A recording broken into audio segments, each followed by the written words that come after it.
खरं तर गेल्या 8 दिवसांमध्ये शहावाडी तालुक्यातल्या जनावरं चारण्यासाठी गेलेल्या एका शेतकऱ्यावर, त्याचबरोबर जेवण घेऊन गेलेल्या एका महिलेवर म्हणजे परवाच अशा 2 शेतकऱ्यांच्यावर शहावाडी तालुक्यामध्ये गव्याने हल्ला केलेला आहे. दुसऱ्या बाजूला चांदोली अभयारण्यालगत असलेल्या मंदूर गावात ऊसतोड करणाऱ्या 2 शेतकऱ्यांच्यावर गव्याने हल्ला केलेला आहे. खरं तर ह्यामध्ये जखमी झालेले जे शेतकरी आहेत त्यांच्यावर अजूनही दवाखान्यामध्ये उपचार सुरू आहेत. त्या अनेक मुद्द्यांवर महाराष्ट्र नवनिर्माण सेनेच्या वतीनं आज शहावाडी तालुक्यातल्या वन विभागाच्या कार्यालयावर मोर्चा काढण्यात आलेला आहे आणि आपल्यासोबत आंदोलनकर्ते आहेत. आपण आता त्यांच्याशी बोलूयात. नेमकं काय सांगता? आज मनसेतर्फे शहावाडी वन विभागामध्ये आंदोलन करण्यात आलं. मुख्य मागणी एवढीच आहे की ह्या शहावाडीकरांचं बिबट्यापासून आणि गवेरड्यापासून संरक्षण होणार आहे का नाही याचा जाब आम्ही आज अधिकाऱ्यांना विचारला. त्यांच्याकडे कुठल्याही प्रकारचं उत्तर नव्हतं. त्या बिबट्यानं किंवा गवेरेड्यानं जर समजा सर्वसामान्य माणसाला जर मारलं आणि तो जायबंद झाला तर कुणावर गुन्हा दाखल करायचा?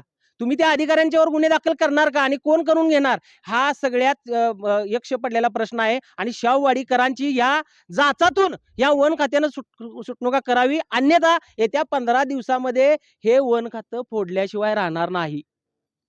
या मोर्चाचे नेतृत्व करत असलेले शहावाडी तालुक्यातील मनसेचे जे तालुका अध्यक्ष आहेत बाळासाहेब कदम, तर आपण त्यांच्याशी बोलूया.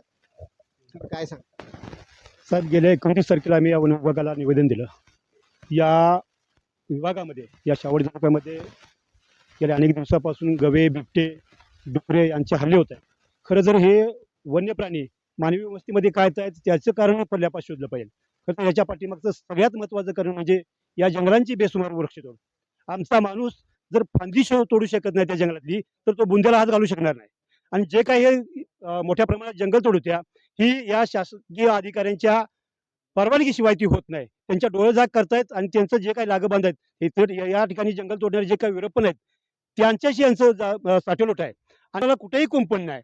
इकडं सोडला की तो तिकडून बाहेर येतोय आणि आमच्या माणसांच्यावर हल्ला करतोय. खरं तर शासन तुटपुंजी मदत देतंय. आमच्या शेतकऱ्यांचा बेसुमार पद्धतीने नुकसान ही जनावरं करतायत आणि त्यांना नुकसान भरपाई ही शासन देत नाही. हे फक्त आम्हाला डॉक्युमेंटच्या नावाखाली आमचा ही टाइमपास करतायत. आणि समजा आमच्या एखाद्या शेतकऱ्याने आमच्या जर स्वतःच्या शेतातलं झाड तोडलं तर त्यांच्याकडून ही लाच मागतायत. 10,000 50,000 हजारापर्यंत यांच्या लाचेच्या मागण्या आहेत, त्या थांबल्या पाहिजेत. नाहीतर अशा पद्धतीचे हल्ले आणि अशा पद्धतीची यापुढे जर वृक्षतोड झाली तर निश्चितपणे महाराष्ट्र नवनिर्माण सेना यापुढेही आपलं आंदोलन चालू ठेवेल. गेल्या काही दिवसांपासून म्हणजे वन्य प्राणी जे मानवी वस्तीत येतात आणि म्हणजे अन्नाच्या आणि पाण्याच्या शोधात ते यायला लागले. मानवी वस्तीत वन्य प्राणी येऊ नयेत म्हणून आपल्याकडनं काय उपाययोजना केली? मानवी एकतर जंगलामध्ये चारा जो उपलब्ध आहे त्याचं प्रमाण कमी होत चाललं आहे. सो त्याच्यासाठी आपण गवत कुरणाचे काही प्लॉट्स तयार करायचा विषय चालला आहे. त्याचप्रमाणे पाण्याची कमतरता तिथं भासत जर असेल तर त्यासाठी सुद्धा आपण जागोजागी वनतळं किंवा बाकीच्या गोष्टी जेणेकरून वन्यप्राण्यांना तिथल्या तिथे पाणी उपलब्ध व्हावं यासाठी आपण प्रयत्न करतो आहे. त्याचप्रमाणे जो जंगल आणि गाव ह्याच्यामधला जो विषय आहे की वन्यप्राणी खाली येतात, पीक नुकसानी करतात.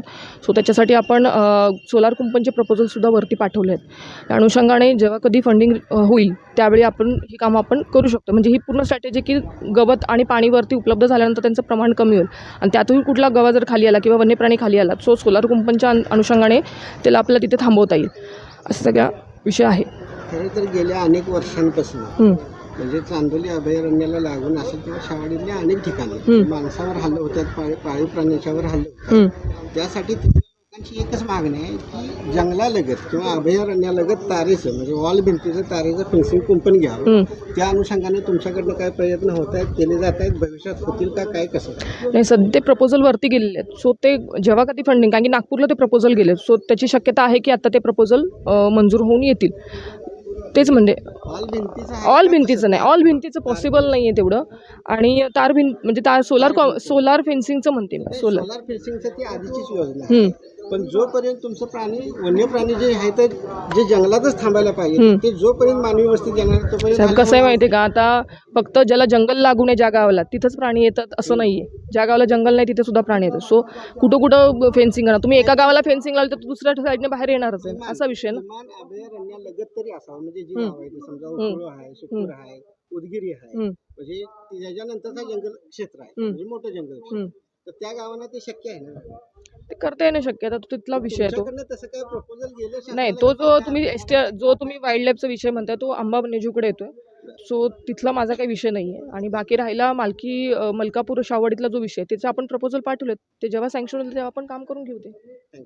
याचबरोबर ज्या परिसरामध्ये वारंवार हल्ले वन्य प्राण्यांकडून होत आहेत, त्या परिसरातले काही शेतकरी कार्यकर्ते आपल्यासोबत आहेत. काय सांगता?